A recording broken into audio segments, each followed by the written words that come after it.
Shalom saudara yang terkasih dalam nama Yesus Kristus. Selamat bertemu kembali pada minggu ini. Kiranya kita berada dalam keadaan sehat dan bersukacita, karena Tuhan tidak pernah meninggalkan kita. Dia selalu setia dengan janji-janjinya dan kasih-Nya jauh lebih besar dari penghukumannya. Dia selalu mengampuni dosa-dosa pelanggaran kita, asalkan kita dengan rendah hati datang memohon ampun kepadanya dan mengakui dosa-dosa kita. Tetaplah bersyukur sekalipun menghadapi banyak pergumulan. Jangan selalu bersungut-sungut apabila kita menghadapi persoalan. Jangan fokus kepada persoalan-persoalan yang kita hadapi, tetapi fokuskanlah hati dan pikiran hanya kepada Tuhan. Sebab rancangan Tuhan adalah rancangan kebaikan bagi kita. Pada minggu ini kita kembali akan mendengarkan firman Tuhan yang akan menguatkan dan menumbuhkan pengharapan kita. Kita awali pembacaan firman ini dengan berdoa. Terpujilah Engkau ya Allah atas segala kasih karunia yang Kau berikan kepada kami. Kami yang dahulu binasa, tetapi oleh anugerah-Mu sekarang memperoleh keselamatan. Kiranya firman-Mu ini menjadi bekal dalam pertumbuhan iman kami.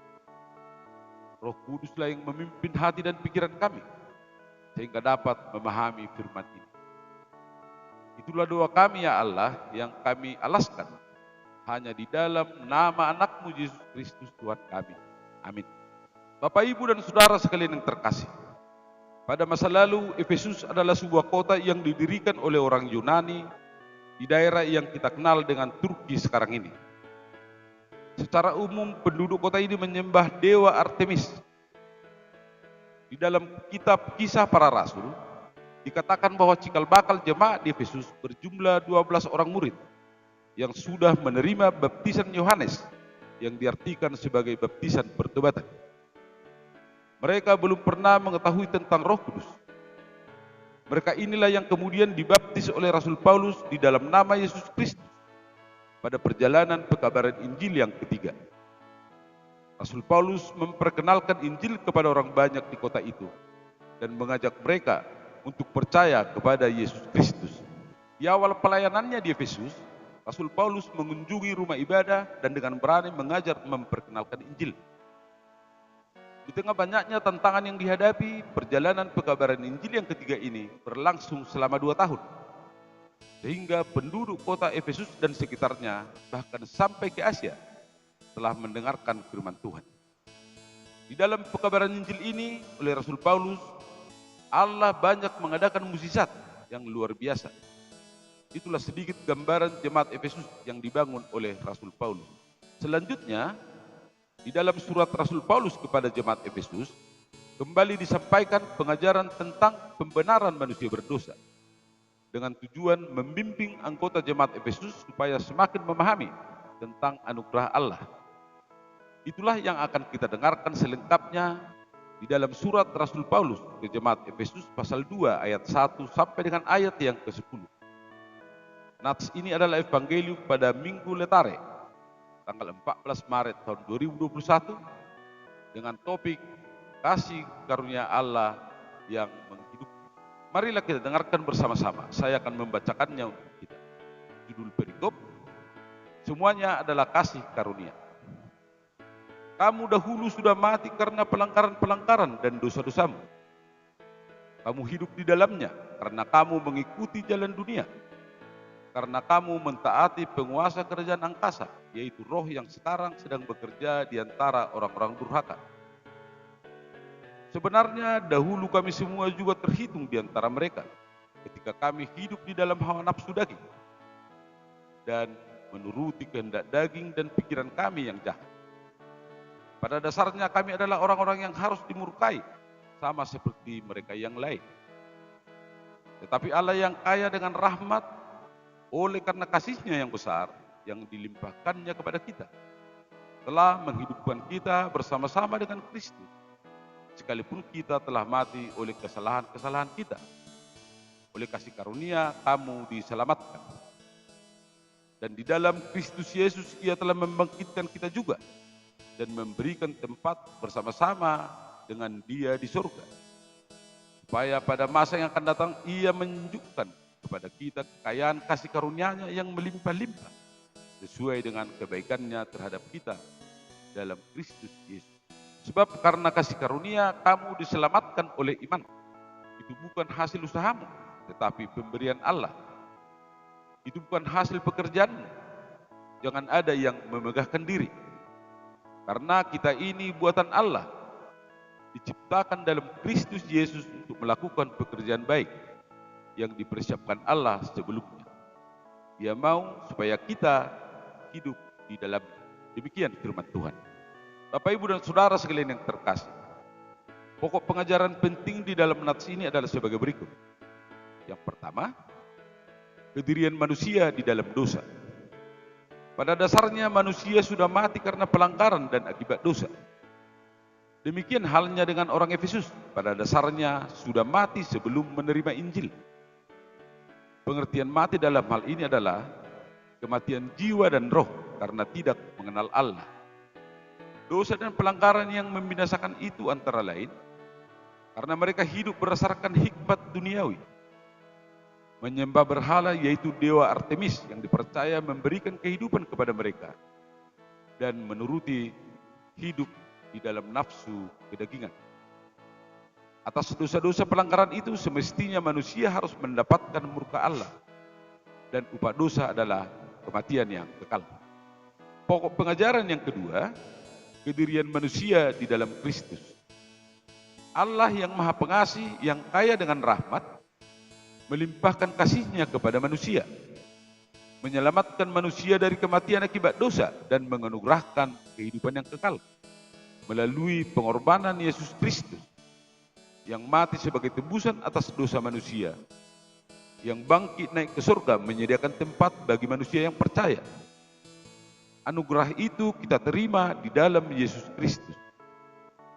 Di dalam Yesus Kristuslah kasih Allah yang menyelamatkan itu digenapi. Itu berarti keselamatan manusia tidak akan mungkin terjadi di luar Kristus. Pengajaran yang ketiga, keselamatan adalah semata-mata kasih karunia Allah.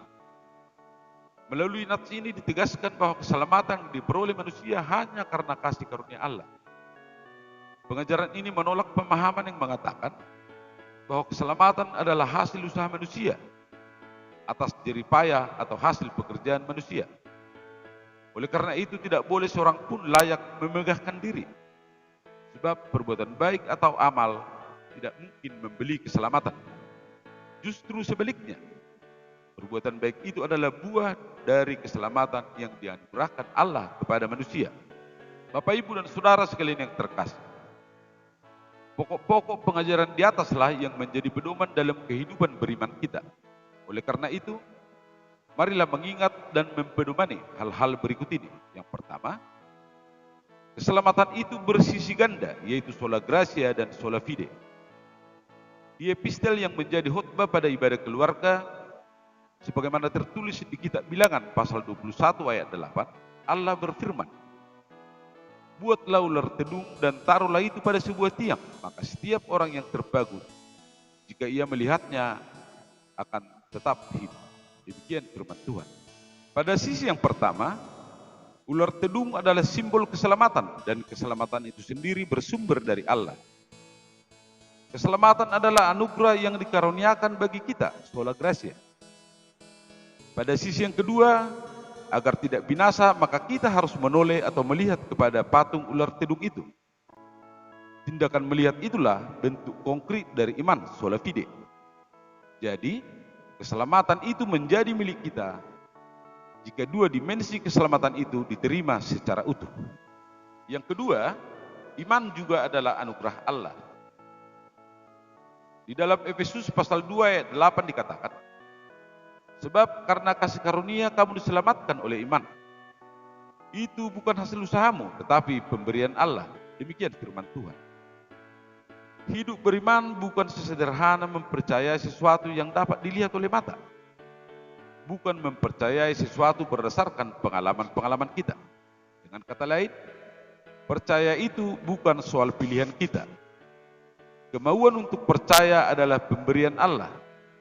Jadi, mempercayai bahwa keselamatan adalah bersumber dari Allah bukan soal pilihan kita, tetapi soal pilihan Allah. Allah lah yang menganugerahkan iman sehingga kita bisa percaya. Pengajaran yang ketiga, keselamatan yang kita peroleh bukan karena perbuatan kita. Di samping dengan melakukan perbuatan-perbuatan baik dalam bentuk amal, masih ada pemahaman bahwa keselamatan dapat kita peroleh jika kita tidak melakukan perbuatan jahat dan melanggar perintah Allah. Akibatnya kita akan menganggap bahwa keselamatan dapat diperoleh dengan ukuran dan rumus-rumus duniawi. Ini jelas bertentangan dengan makna dan tujuan dari anugerah itu sendiri. Memang menjauhkan diri dari perbuatan jahat dan melakukan perbuatan yang baik bagi sesama adalah harus bagi kita sebagai orang yang sudah diselamatkan. Tapi hal itu masih setengah dari kebenaran. Pemahaman yang benar dan selengkapnya adalah perbuatan jahat adalah gejala dari dosa, sehingga bukan perbuatan jahat yang membuat kita berdosa. Tapi sebaliknya, dosalah yang melahirkan perbuatan jahat itu. Jadi semua perbuatan jahat adalah manifestasi dari dosa. Dan dosa adalah pemberontakan terhadap Allah. Akibat dosa itu kita berada di luar Allah. Dan di dalam bingkai pemahaman itulah kita melihat bahwa tindakan Allah yang menebus dosa kita melalui kematian dan kebangkitan Yesus sebagai anugerah berdasarkan kasih-Nya, dan kita dibenarkan oleh Allah. Sekali lagi, keselamatan yang kita peroleh bukan karena perbuatan dan kemampuan kita, sebab kita adalah manusia dengan status pendosa.